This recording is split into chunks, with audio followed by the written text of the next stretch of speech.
Hello बच्चों, आप सब कैसे हैं। उम्मीद है आप सब लोग अच्छे होंगे। हम लोग पिछली वीडियो में हम लोगों ने डोमेन, रेंज, कोडोमेन और टाइप्स ऑफ रिलेशन के बारे में पढ़ा था।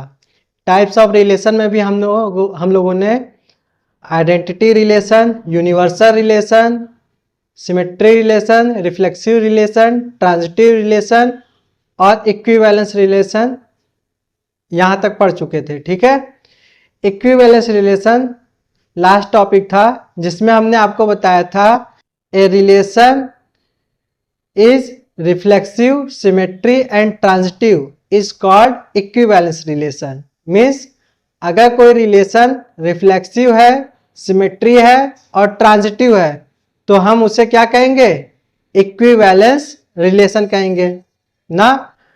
इसमें दो इंपॉर्टेंट पॉइंट आप लोग नोट कर लीजिएगा। वो क्या है, आपसे अगर पूछा जाए what is the smallest equivalence relation तो लिख लीजिएगा स्मॉलेस्ट इक्विवेलेंस रिलेशन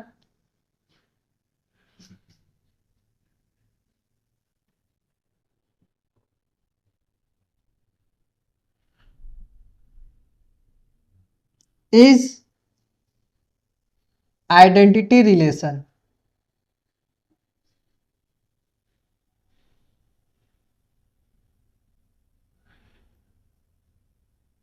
जिसे हम आई से डिनोट करते हैं। ठीक है, तो आइडेंटिटी रिलेशन जो हमने पढ़ाया था, आइडेंटिटी रिलेशन में क्या पढ़ाया था, a relation on a set A if every element of set is related to itself only is called identity relation।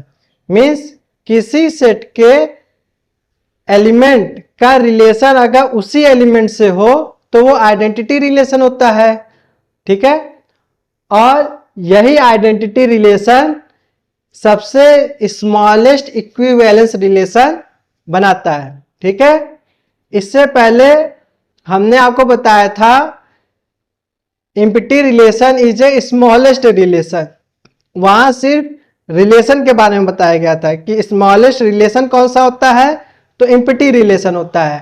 लेकिन यहां आपको बताया जा रहा है स्मॉलेस्ट इक्विवेलेंस रिलेशन क्या होता है। तो स्मॉलेस्ट इक्विवेलेंस रिलेशन क्या होगा, आइडेंटिटी रिलेशन होगा। ठीक है, इसमें सेकेंड पॉइंट नोट करिएगा, largest equivalence relation. Largest equivalence relation, largest equivalence relation is universal relation.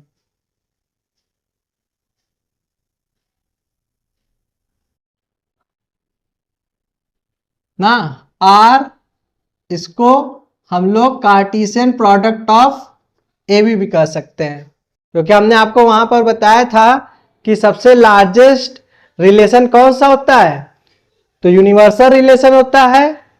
तो इक्विवेलेंस रिलेशन भी क्या होता है, लार्जेस्ट यूनिवर्सल रिलेशन होता है। और यूनिवर्सल रिलेशन क्या होता है, Cartesian product of A B के बराबर होता है। ठीक है, तो ये पॉइंट नोट कर लीजिएगा।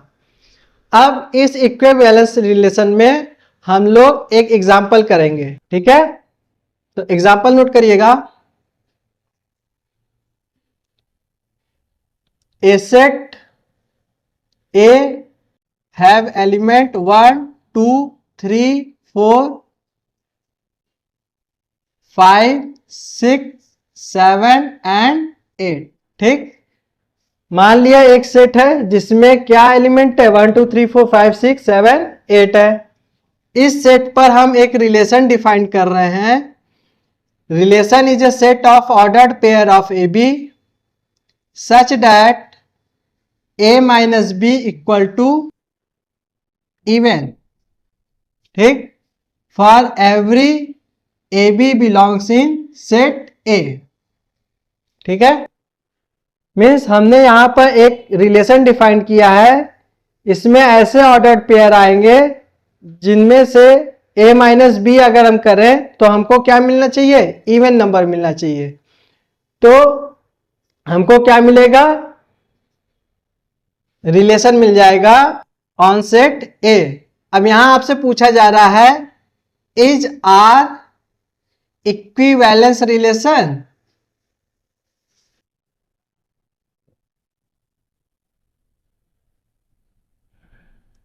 क्या आर एक इक्विवेलेंस रिलेशन है? तो हमने पिछली वीडियो में आपको बताया था इक्विवेलेंस रिलेशन होने के लिए क्या होना चाहिए, रिलेशन को रिफ्लेक्सिव होना चाहिए, सिमेट्री होना चाहिए और ट्रांजिटिव होना चाहिए। तो हम बारी बारी इस पर चेक करेंगे क्या ये हैं रिफ्लेक्सिव, सिमेट्री और ट्रांजिटिव। तो आइए देखते हैं। सबसे पहले हम लोग क्या चेक करेंगे, रिफ्लेक्सिव। रिफ्लेक्सिव के लिए क्या कंडीशन थी, रिफ्लेक्सिव के लिए कंडीशन थी if A B belongs in R implies that A belongs in R. Means अगर कोई ordered pair A B relation में है तो अगर बी को रिप्लेस कर दे फर्स्ट वाले एलिमेंट से तो वो भी क्या होना चाहिए, रिलेशन में आना चाहिए। ठीक है, तो यहां देख लेते हैं। सपोज कर लेते हैं let A B belongs in R. एक ऑर्डर्ड पेयर ए बी है जो आर में बिलोंग्स कर रहा है। तो अगर इसमें बिलोंग्स कर रहा है तो क्या होगा, a minus B equal to even number होगा, क्योंकि ये इसमें आ रहा है तो ये कंडीशन फॉलो करता होगा। अब हम b को क्या करेंगे, a से रिप्लेस करेंगे। तो a minus A equal to क्या आएगा, किसी एलिमेंट को उसी से माइनस करो तो क्या आता है, 0। तो क्या 0 इवन नंबर है? तो आप कहेंगे yes sir, 0 is a even number because it is divisible by 2। 0 even number होता है क्योंकि ये 2 से डिवाइड होता है ना। तो यहां से हम क्या कह सकते हैं, अगर ये इवन नंबर आ रहा है तो हम कह सकते हैं ए बिलोंग्स इन आर। और अगर ए बिलोंग्स इन आर है तो ये क्या कर रहा है, रिफ्लेक्सिव के कंडीशन का फॉलो कर रहा है। तो हम यहां से कह सकते हैं देयरफॉर आर इज रिफ्लेक्सिव। ठीक है, तो ये हमने चेक कर लिया रिफ्लेक्सिव रिलेशन है। अब हम लोग नेक्स्ट चीज क्या चेक करेंगे, सिमेट्रिक।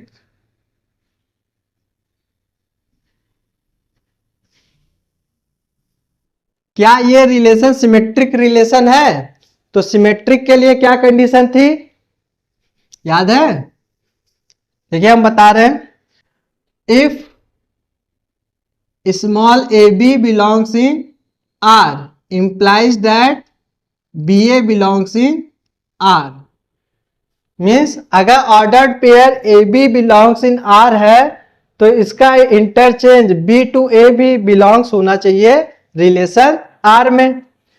तो यहां पर भी हम वही लेके चल रहे हैं, let AB belongs in R।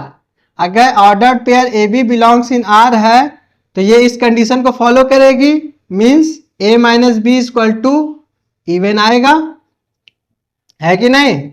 अब अगर हम यहां से माइनस कॉमन ले लें तो मेरे पास क्या आ जाएगा, b minus A equal to even. b में से a माइनस करेंगे तो भी हमको क्या मिलेगा, इवन मिलेगा। आप इसको चेक भी कर सकते हैं, इस सेट में से कोई भी दो एलिमेंट का सब्ट्रैक्ट करने पर अगर इवन आता है, जैसे हमने लिया 6 माइनस 2 तो क्या आएगा बेटा, 4 एक इवन नंबर है ना। लेकिन अगर हम इसको इंटरचेंज कर दें 2 माइनस 6 तो हमको क्या मिलेगा, -4। क्या -4 इवन नंबर नहीं है? ठीक है, तो ऐसा हर वो ऑर्डर्ड पेयर जो सब्ट्रैक्ट करने पर इवन नंबर देता है तो उसको इंटरचेंज करने पर भी हमको क्या मिलेगा, इवन नंबर मिलेगा। तो हम यहां से क्या कर सकते हैं, implies that B A belongs in R कह सकते हैं। तो हमको सिमेट्री वाली कंडीशन फॉलो होते हुए दिख रही है कि A B belongs in R है, तो हमको क्या मिला, B A belongs in R. तो हम कह सकते हैं therefore R is symmetric relation.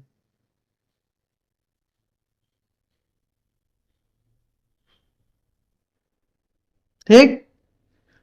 अब नेक्स्ट चीज हम क्या चेक करेंगे, ट्रांजिटिव।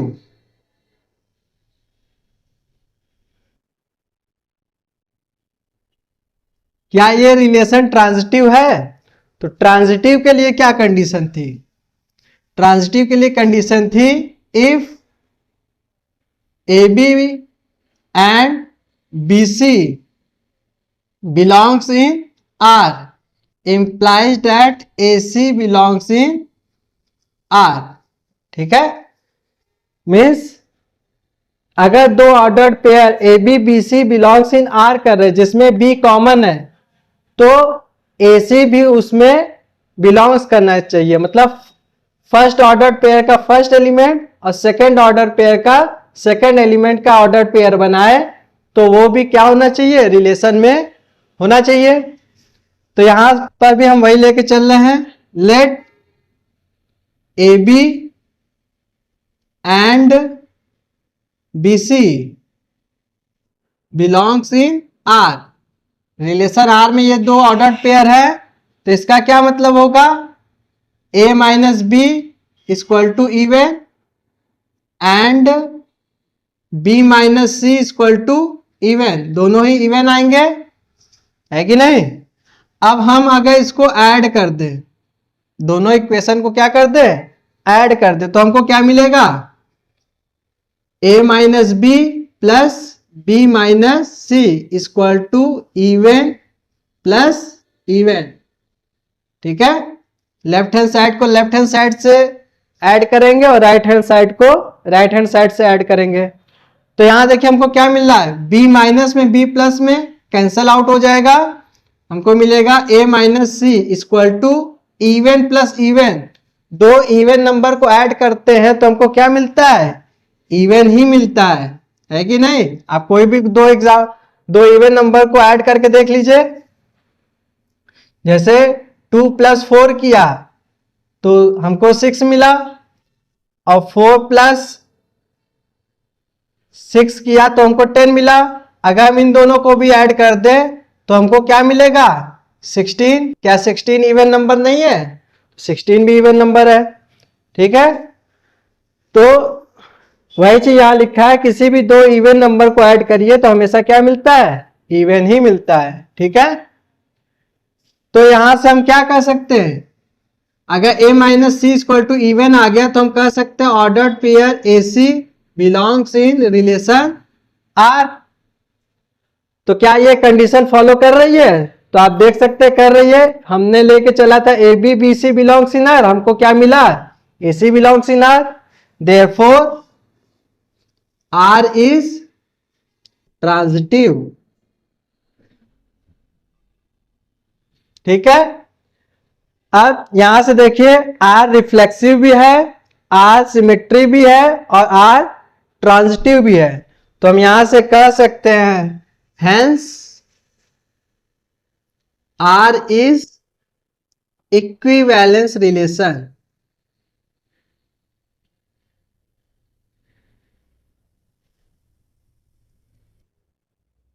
ठीक है, तो किसी भी रिलेशन को इक्विवेलेंस चेक करने का यही तरीका रहेगा। ठीक है, अब इक्विवेलेंस रिलेशन में एक टर्म आता है इक्विवेलेंस क्लास।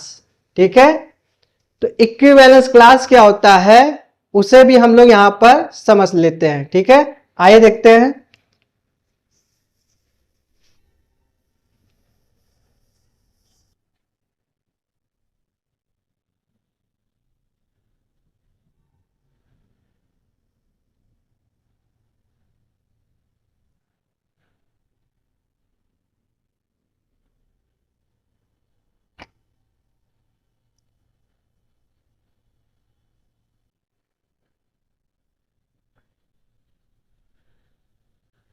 तो जो क्वेश्चन अभी हमने लिखा था उसी को एक बार फिर यहां से हम ले रहे हैं। A इक्वल टू क्या लिखा था हमने 1 2 3 4 5 6 7 एंड 8, ठीक है। और R रिलेशन R डिफाइन किया था ए बी ऑर्डर पे A B such that A minus B equal to even for every A B belongs in set A, ठीक है। तो हम यहां पढ़ने जा रहे हैं इक्विवेलेंस क्लास।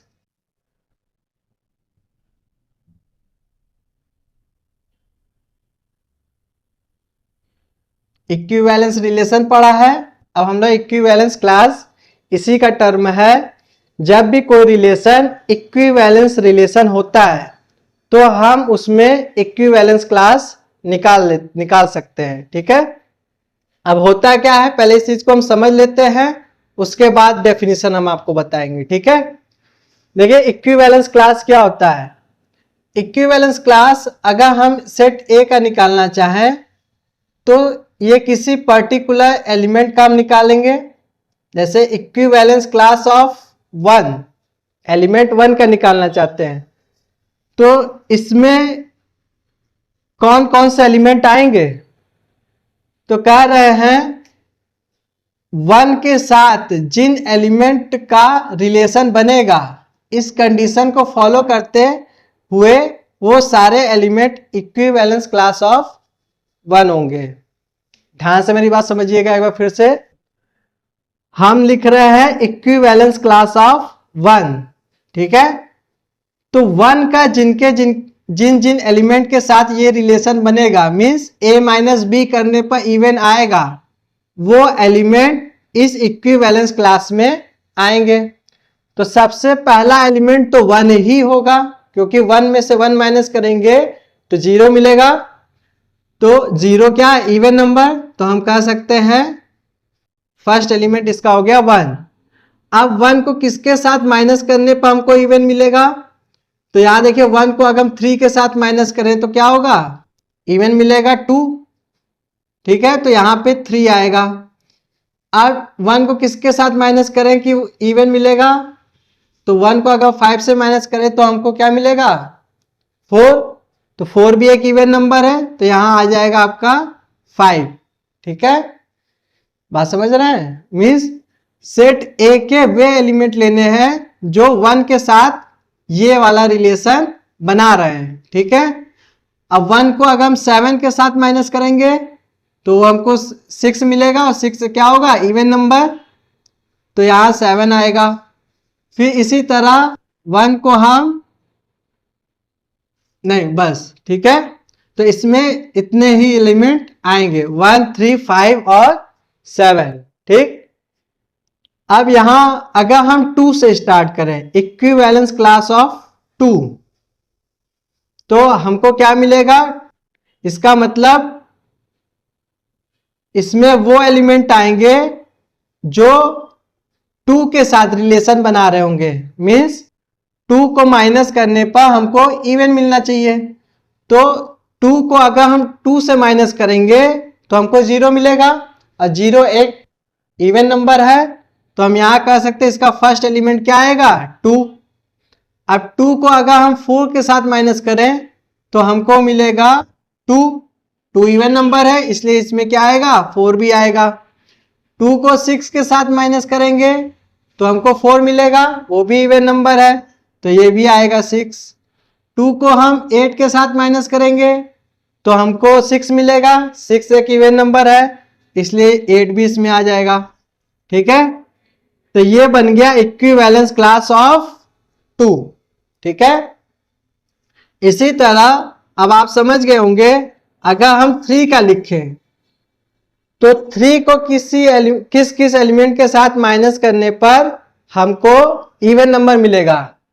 तो देखिए 3 को अगर हम 1 के साथ माइनस करें, 1 माइनस 3, तो हमको -2 मिलेगा। तो क्या -2 इवन नंबर नहीं है, तो वह है, तो इसलिए यहां पर पहला एलिमेंट आ जाएगा 1। 3 को 3 से माइनस करेंगे तो भी हमको इवन मिलेगा क्योंकि 0 आएगा, 0 इज ए इवन नंबर। 3 को 5 से माइनस करेंगे तो 5 माइनस 3 2 आएगा, 2 इवन नंबर है इसलिए इसमें क्या आएगा 5 भी आएगा। इसी तरह 3 को 7 से माइनस करेंगे तो भी क्या मिलेगा हमको इवन नंबर मिलेगा। फिर नेक्स्ट नंबर हम 4 ले रहे हैं, इक्विवेलेंस क्लास ऑफ 4। तो 4 में कौन कौन से एलिमेंट आएंगे अब आप बता सकते हैं।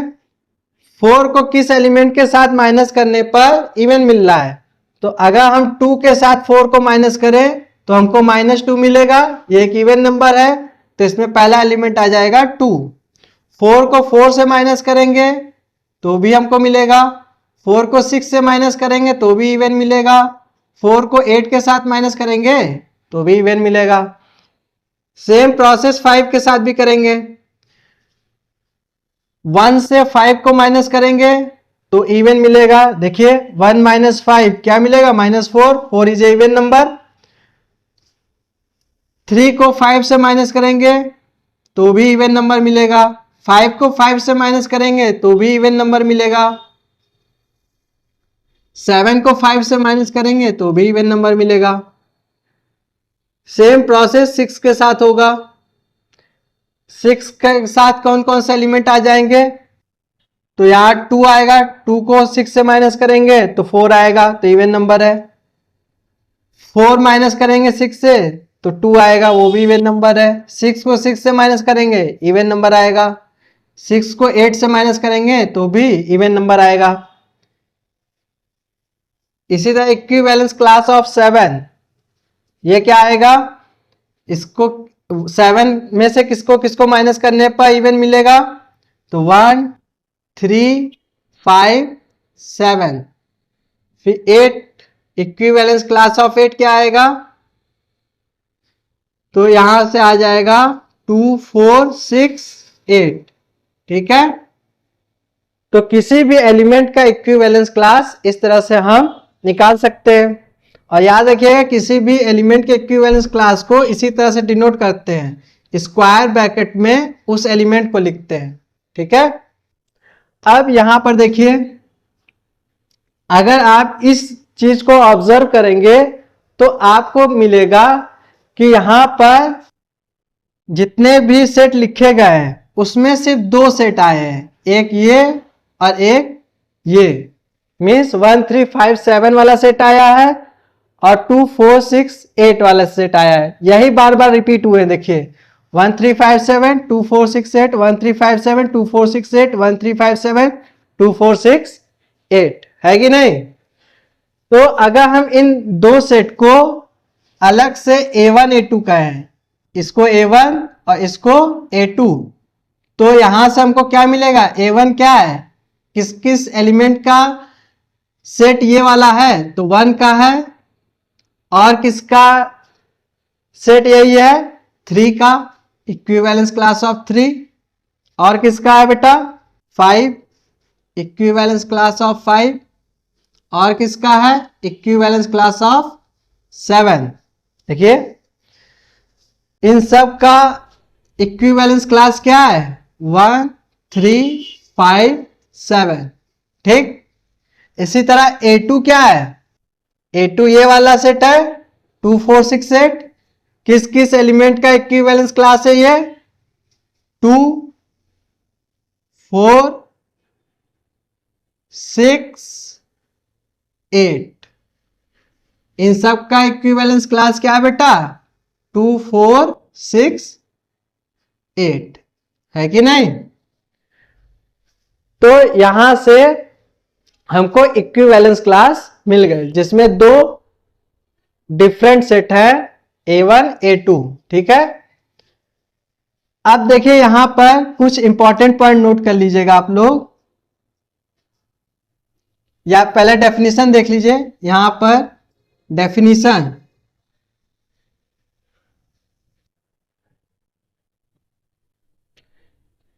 If a relation R on a set A is equivalence,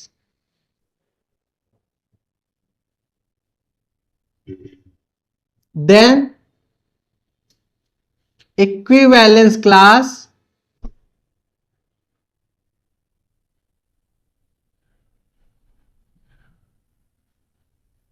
of a element A belongs in set A defined by equivalence class of A is the set of X such that X related to A for every AX belongs in set A। ठीक है, ये इसकी definition है। क्या है? अगर कोई relation set ए पर इक्विवेलेंस रिलेशन है तो ए के किसी भी एलिमेंट का इक्विवेलेंस क्लास जो होता है वो ऐसे एलिमेंट का सेट होगा जो इस ए के साथ रिलेशन बनाता हो, है कि नहीं? यहां पे आप देख सकते हैं, जैसे ये इक्विवेलेंस क्लास है तो इसमें अगर हमने 1 लिया तो 1 का हर एक एलिमेंट के साथ एक रिलेशन है, ये वाला a minus B equal to even, तो वही चीज यहां लिखा है। इसमें वो सारे एलिमेंट आएंगे जो a के साथ क्या कर रहे होंगे, रिलेशन बना रहे होंगे। इसी तरह सेकंड सेट में भी है, इसमें कोई भी एलिमेंट आप ले लीजिए, 6 ले लीजिए, तो 6 को आप किसी भी एलिमेंट के साथ अगर माइनस करेंगे तो इवन मिलेगा, है कि नहीं? तो ऐसे एलिमेंट आए हैं जो 6 के साथ बना रहे हैं, तो हम कह रहे हैं इक्विवेलेंस क्लास ऑफ 6, तो वही चीज यहां पर भी लिखा है। बात समझ में आ रही है कि नहीं? उम्मीद है आप लोग समझ गए होंगे कि इक्विवेलेंस क्लास क्या है। ठीक है, अब देखिए यहां पर इंपॉर्टेंट पॉइंट नोट करिएगा, वो क्या है?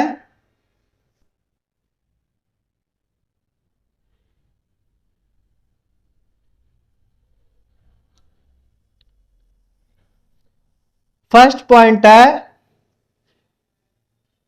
Intersection of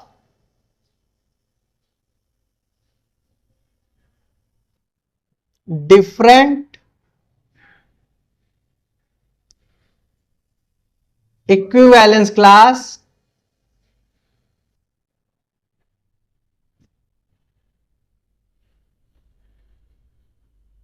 is 5। मीन्स अगर हम अलग अलग सेट का इंटरसेक्शन कर ले, मतलब अलग अलग इक्विवेलेंस क्लास का इंटरसेक्शन करें तो हमको क्या मिलेगा? 5 मिलेगा। जैसे कि आप यहां देख सकते हैं, अगर हम यहां पर A1 इंटरसेक्शन A2 ले तो क्या इन दो सेट में कोई एलिमेंट कॉमन है? तो कोई एलिमेंट कॉमन नहीं है, इसलिए हम यहां क्या कर सकते हैं, इसमें 5 एलिमेंट है कि नहीं? तो यहां पर जैसे देखिए, यहां पर ये जो रिलेशन है इस सेट को 2 इक्विवेलेंस क्लास में डिवाइड कर रहा है ना। तो हमने लिखा A1 intersection A2 equal to 5, लेकिन जरूरी नहीं है हर एक रिलेशन सेट को 2 ही इक्विवेलेंस क्लास में डिवाइड करे, 2 से ज्यादा 3 4 भी हो सकते हैं। ठीक है, तो अगर मान लीजिए कई एक इक्विवेलेंस क्लास बनते हैं तो वहां पर हम कह सकते हैं कि A1 intersection A2 intersection A3 intersection A4 dash dash dash, इन सब इक्विवेलेंस क्लास का हमेशा इंटरसेक्शन क्या होगा? 5 होगा। ठीक है, तो ये आपका फर्स्ट पॉइंट हो गया। सेकंड पॉइंट है क्या? Union of all equivalence class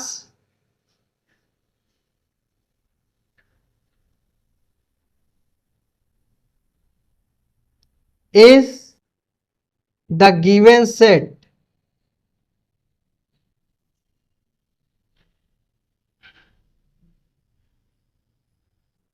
means अगर हम सभी इक्विवेलेंस क्लास का यूनियन कर ले तो हमको क्या मिलेगा, जो सेट गिवन है, यहाँ पे सेट जैसे ए गिवन है इतना, तो यही हमको वापस से मिल जाएगा। जैसे आप इसी एग्जांपल में देख सकते हैं, अगर हम A1 यूनियन A2 करें तो यहां क्या होगा, सभी एलिमेंट मिल जाएंगे।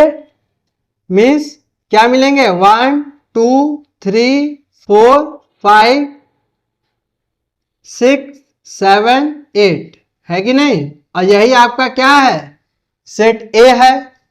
ठीक है, तो वही बात यहां पे लिखी है, अगर हम सभी इक्विवेलेंस क्लास का यूनियन करें तो हमको क्या मिलता है, गिवन सेट मिलता है।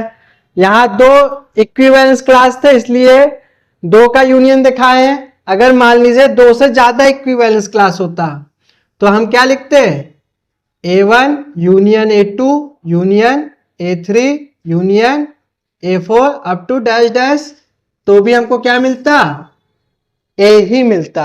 बात समझ रहे हैं। तो उम्मीद है इक्विवेलेंस क्लास आपको समझ में आ गया होगा ना। अगला पॉइंट नोट करिएगा, इसको हम इरेज कर रहे हैं। क्या है,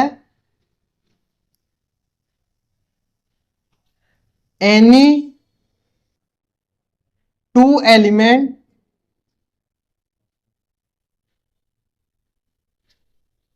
of a equivalence class are related. Means किसी भी एक इक्विवेलेंस क्लास के कोई भी दो एलिमेंट को अगर हम लें तो उनके बीच वो रिलेशन जरूर मिलेगा, है कि नहीं। जैसे अभी हमने यहां पर लिखा था, A1 में क्या आए थे, 1 3 5 7 ना। तो इसमें हम कोई भी दो एलिमेंट ले लें तो क्या होगा, वो ये रिलेशन बनाएगा, है कि नहीं। तो वही बात यहां लिखी गई है कि किसी भी एक इक्विवेलेंस रिलेशन में दो एलिमेंट को लेकर रिलेशन लगाएं तो वो रिलेशन जरूर बनेगा। ठीक है, नेक्स्ट पॉइंट लिखिएगा, टू डिफरेंट इक्विवेलेंस क्लासेस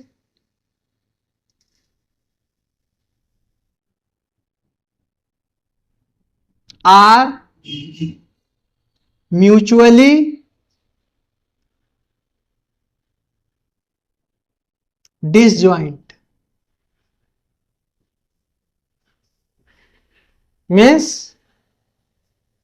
अगर अलग अलग इक्विवेलेंस क्लास है, जैसे यहां पे सेकंड इक्विवेलेंस क्लास हमको क्या मिला था, 2 4 6 8, है कि नहीं। तो ये दोनों इक्विवेलेंस क्या है, डिसजॉइंट है, मतलब इनके इंटरसेक्शन में कोई भी एलिमेंट नहीं आ रहा था। तो कोई एलिमेंट अगर कॉमन नहीं है इन दोनों में तो हमेशा क्या होंगे, म्यूचुअली डिसजॉइंट होंगे। ठीक है, तो ये पॉइंट आप नोट कर लीजिएगा। एक लास्ट पॉइंट और नोट कर लीजिएगा, वो क्या है, नोट करिएगा, इक्विवेलेंस क्लासेस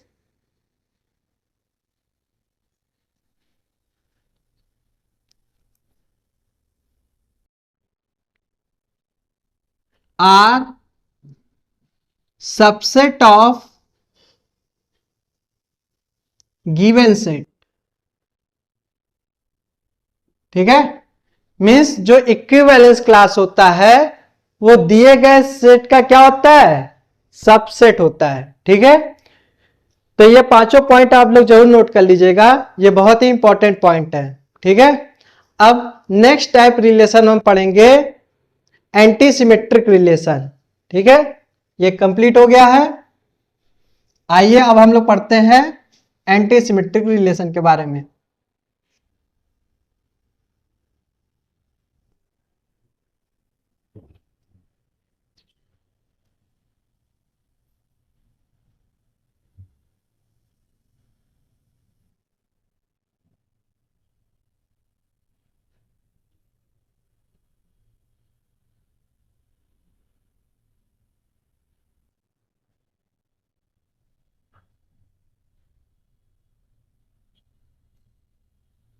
तो एंटी सिमेट्रिक रिलेशन क्या होता है?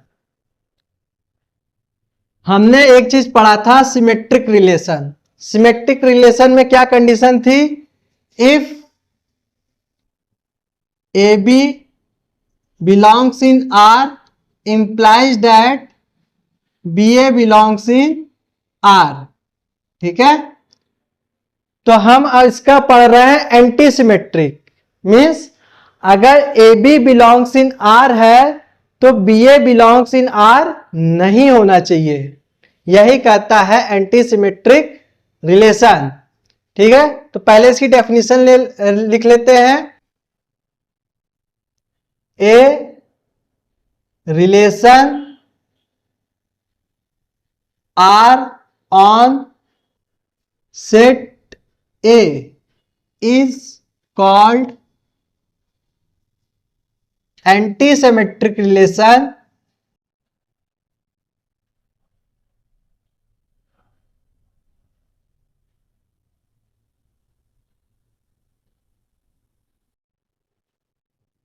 if AB belongs in R and BA belongs in R implies that A equal to B। ठीक है, आप लोग का आप सोच रहे होंगे सर ये क्या बता दिया, अभी तो आपने कुछ और बोला था। हमने अभी क्या बोला था? AB belongs in R, तो B A does not belongs in R होना चाहिए। एंटी सिमेट्रिक के बारे में अभी यही बताए थे। और यहां हमने क्या लिखा है? A B belongs in R और b A belongs in R. लेकिन इसके आगे भी तो देखिए क्या लिखा है? A equal b. मीन्स अगर b A belongs in R कर रहा है तो ए इक्वल बी होना चाहिए। ठीक है, कहने का मतलब इसको ऐसे समझिएगा, इसको ऐसे भी आप समझ सकते हैं। एंटी सिमेट्रिक होने के लिए क्या कंडीशन है? अगर A B belongs in R है ना, तो B A does not belongs in R होना चाहिए। लेकिन ए बिलोंग्स इन आर हो सकता है या बी बिलोंग्स इन आर हो सकता है। मीन्स ये तीन चीजें तो हो सकती हैं, लेकिन ये वाली condition B A belongs in R नहीं हो सकता। वही बात यहां लिखी है। सॉरी, देखिए क्या लिखा है? A B belongs in R और b A belongs in R तभी होना चाहिए ए इक्वल बी। अगर ए इक्वल बी हो जाएगा तो क्या हो जाएगा? या तो ए आएगा या बी आएगा ना, लेकिन B A belongs in R नहीं आएगा। तो ऐसे चाहे समझ लीजिए या ऐसे समझ लीजिए, आपके बुक में डेफिनेशन इस तरह से दी हुई है ना, तो बात वही है। ठीक है, इसको एक एग्जांपल से समझते हैं। सपोज एक सेट ए है जिसमें एलिमेंट है 2 3 5 7। ठीक, इसमें हमको रिलेशन मिला क्या? 2 2 3 3 5 5 ना। तो आपसे पूछा जाए क्या ये रिलेशन एंटी सिमेट्रिक रिलेशन है? तो आप देख सकते हैं सेम एलिमेंट वाले ऑर्डर्ड पेयर है, और यहां पर हमने आपको यही बताया कि सेम एलिमेंट वाले ऑर्डर्ड पेयर अगर रिलेशन में आते हैं तो वो एंटी सिमेट्रिक रिलेशन होगा। ठीक है, तो हम कह सकते हैं yes it is anti symmetric, है कि नहीं। फिर एक और रिलेशन है, ये R1 है, ये R2, जिसमें एलिमेंट आया 1 2 2 1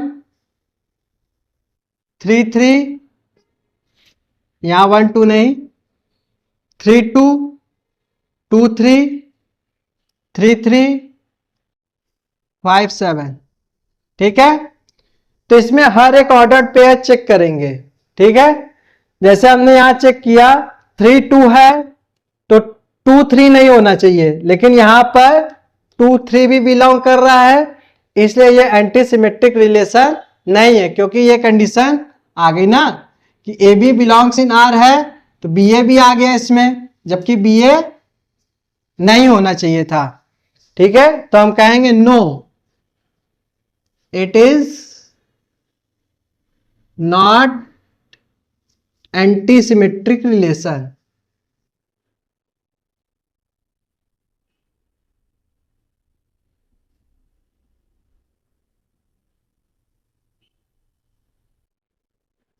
ठीक, फिर एक और रिलेशन लिखते हैं जिसमें है 2 3 3 5 5 7। ठीक, अब आपसे पूछा जा रहा है क्या ये रिलेशन एंटी सिमेट्रिक है, तो फिर वही चेक करेंगे, ए बी होना चाहिए लेकिन बी ए नहीं होना चाहिए, अगर है तो दोनों इक्वल होना चाहिए। तो चेक करिए, यहां ऑर्डर्ड पेयर 2 3 है तो क्या 3 2 इसमें है, तो आप देखेंगे नहीं है।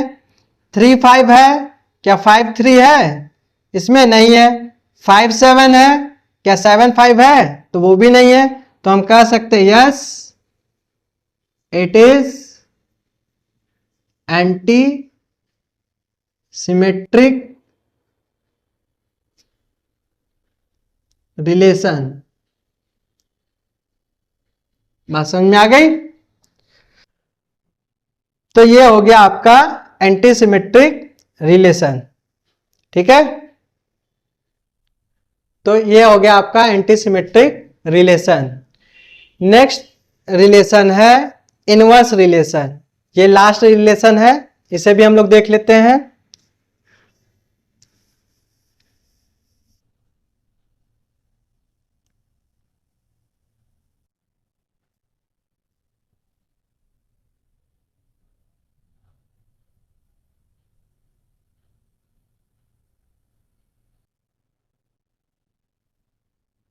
इनवर्स रिलेशन, इनवर्स रिलेशन क्या होता है, इसकी डेफिनेशन देख लेते हैं।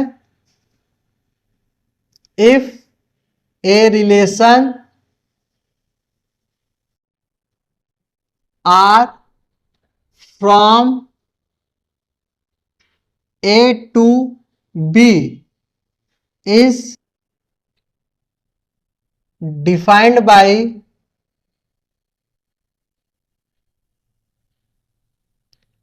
R is set of AB such that small a belongs in capital A and small b belongs in capital B।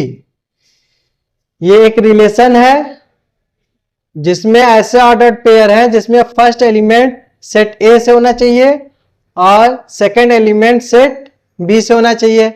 अब इसका इनवर्स कर देना है। इनवर्स का मतलब हमको बी टू ए डिफाइन करना है। ठीक है, then R to the power -1 is inverse relation of R is R inverse from B to A। ये B से A डिफाइंड होगा such that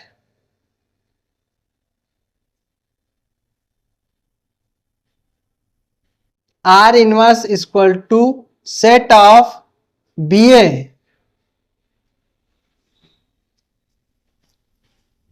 for every small b belongs in capital B and small a belongs in capital A।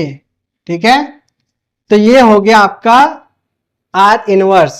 ठीक है, means यहां relation में जो भी हमको ऑर्डर्ड पेयर ए बी मिलेगा, अगर हम उसका इंटरचेंज कर दें तो हमको क्या मिल जाएगा, आर इनवर्स मिल जाएगा। ठीक है, इसको एक एग्जांपल से कर लेते हैं। सपोज एक सेट है ए जिसमें एलिमेंट है 1 2 3 और एक सेट है बी, इसमें एलिमेंट है ए बी ठीक। हमने एक रिलेशन डिफाइन किया इनके बीच में फ्रॉम ए टू बी, तो हमको क्या मिलेगा, मान लीजिए हमको मिला 1A 1B 2A 2B 3A and 3B। ठीक। फिर हमको इसी रिलेशन का इनवर्स रिलेशन निकालना है। तो हमने यहाँ पे आपको क्या लिखा है, देखिए ए बी है तो इनवर्स में क्या आ जाएगा, बी ए आ जाएगा। मतलब हर एक आर डॉट पेयर के एलिमेंट क्या हो जाएंगे, इंटरचेंज हो जाएंगे। मीन्स यहाँ पे आ जाएगा आपका क्या, B1 sorry A1 B1 A2 B2 A3 and B3। ठीक है। तो ये हो गया आपका आर इनवर्स। ठीक है। अब यहां पर देखिए हमने आपको पिछली वीडियो में डोमेन, रेंज और कोडोमेन के बारे में पढ़ाया था। तो यहां पे अगर हम इस रिलेशन और इनवर्स रिलेशन का डोमेन और रेंज लिखें तो हमको क्या मिलेगा। तो अगर हम डोमेन ऑफ आर लिखें, मतलब रिलेशन का, ठीक है, तो डोमेन किसे कहते हैं, the set of first element of ordered pair of A set is called domain. Means relation के ऑर्डर्ड पेयर के फर्स्ट एलिमेंट का अगर हम सेट बना लें, फर्स्ट एलिमेंट यहां पे क्या है, देखिए 1 है 2 है और 3 है, तो इसमें आ जाएगा आपका 1 2 एंड 3। ठीक है। किसी भी एलिमेंट को दो बार नहीं लिखेंगे। ठीक है। फिर इसी का अगर हम रेंज आपसे पूछे, रेंज ऑफ रिलेशन आर, तो रेंज क्या आएगा बेटा, रेंज आपका आ जाएगा second element of ordered pair is called range. Means ordered pair के सेकेंड एलिमेंट का अगर हम सेट बनाएं तो हमको मिल जाएगा रेंज। तो यहां पर देखिए रिलेशन के सेकेंड एलिमेंट क्या है ऑर्डर्ड पेयर में, ए बी, और तो कोई है नहीं, तो यहां से हमको मिल जाएगा ए बी। ठीक है। ठीक यही चीज अब हम इनवर्स रिलेशन के साथ करेंगे। इनवर्स रिलेशन का डोमेन क्या मिलेगा हमको, डोमेन ऑफ आर इनवर्स क्या मिलेगा, इसके फर्स्ट एलिमेंट क्या है, ए और बी है ना, तो इसका आ जाएगा डोमेन ए बी, और इसका रेंज क्या आएगा, range second element of ordered pair, तो सेकेंड एलिमेंट क्या है 1 2 3, तो हमको मिल जाएगा 1 2 3। ठीक है। तो यहां देखिए इंपॉर्टेंट पॉइंट नोट करिएगा, क्या कि रिलेशन का जो डोमेन होता है वो रेंज इनवर्स रिलेशन के रेंज के इक्वल होता है ना। तो हम यहां से कह सकते हैं domain of relation R is equal to range of inverse relation R. ठीक। ठीक इसी तरह से similarly range of relation R is equal to domain of inverse relation R ना। तो range of relation R is equal to domain of R inverse. ठीक है। तो ये आपका इंपॉर्टेंट पॉइंट हो गया। तो उम्मीद है आपको इनवर्स रिलेशन भी समझ में आ गया होगा। ऑर्डर्ड पेयर को चेंज करने पे आपको क्या मिल जाता है, इनवर्स रिलेशन होता है। ठीक है। तो ये हो गया आपका इंट्रोडक्शन का टॉपिक कंप्लीट, जिसमें हम लोगों ने Cartesian product, elements of set, domain, range, codomain और टाइप्स ऑफ रिलेशन के बारे में पढ़ा। ठीक है। अब हम इसके बाद एक्सरसाइज के क्वेश्चन लगाएंगे, जिसमें 1.1 के एक्सरसाइज लगाएंगे पहले। ठीक है, वो अब नेक्स्ट वीडियो में रहेगा। आज के लिए बस इतना ही। That's all, thank you.